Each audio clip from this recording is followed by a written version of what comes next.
So we started this 2 years ago, I think.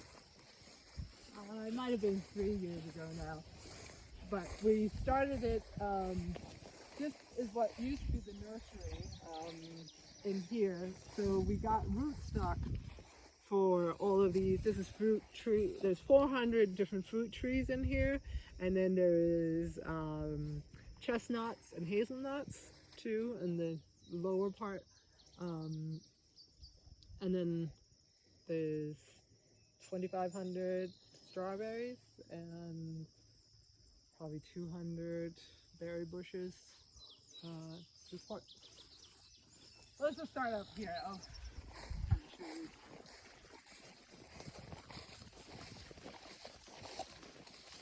So what we did, because we're on land, this, it's kind of depleted farmland, and we don't have a lot of topsoil up here, so we kind of had to mound it up a little bit.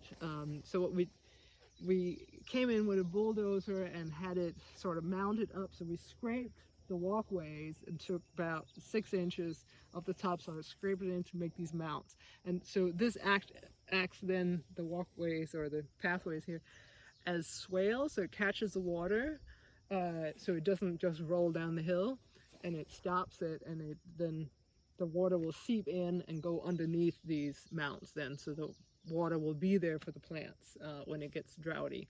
Which right now, because it's still young, the plants, the trees, their root systems are not that deep yet, so some of the, we have lost a few trees this year because of the drought, unfortunately, but we'll plant a new one. So what we did was we put about 6 inches of wood chips on top of everything when we had mounted it up, and then we just let it sit until the next spring. Then we started planting these trees in, and the trees we got rootstock, and then we got scion wood and grafted all kinds of different varieties of apple, pear, plum, cherry, peach, you name it.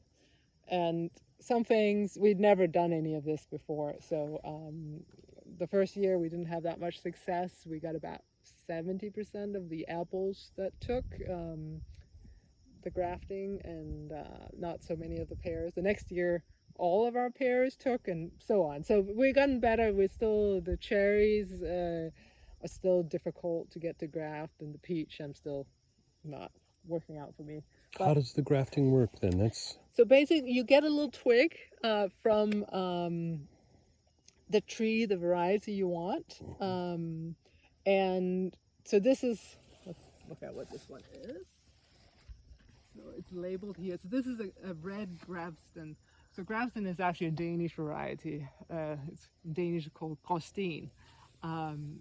And so this tree grew in Denmark.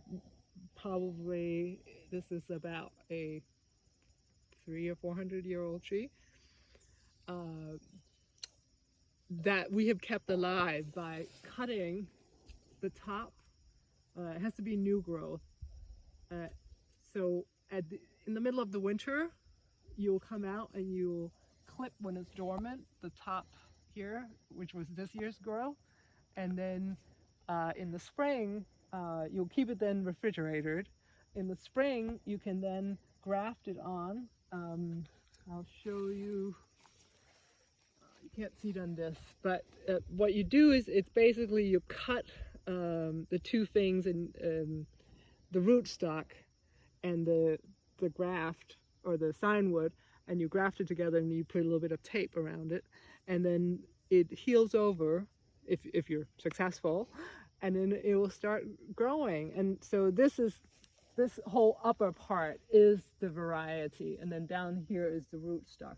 And the rootstock you select because it has, it's disease resistant, it's hardy, all these things, but it doesn't produce good food or fruit. So like what?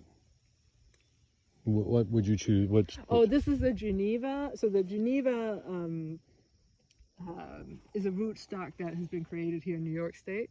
That's disease resistant and also hardy to our climate. And it seems to do fairly well in clay soils. Um, so that's what we have chosen to grow. And this is like a semi-dwarf, so it won't be like a huge tree, but it will be a decent-sized tree, but it won't be like a major apple tree, because as you can tell, we planted things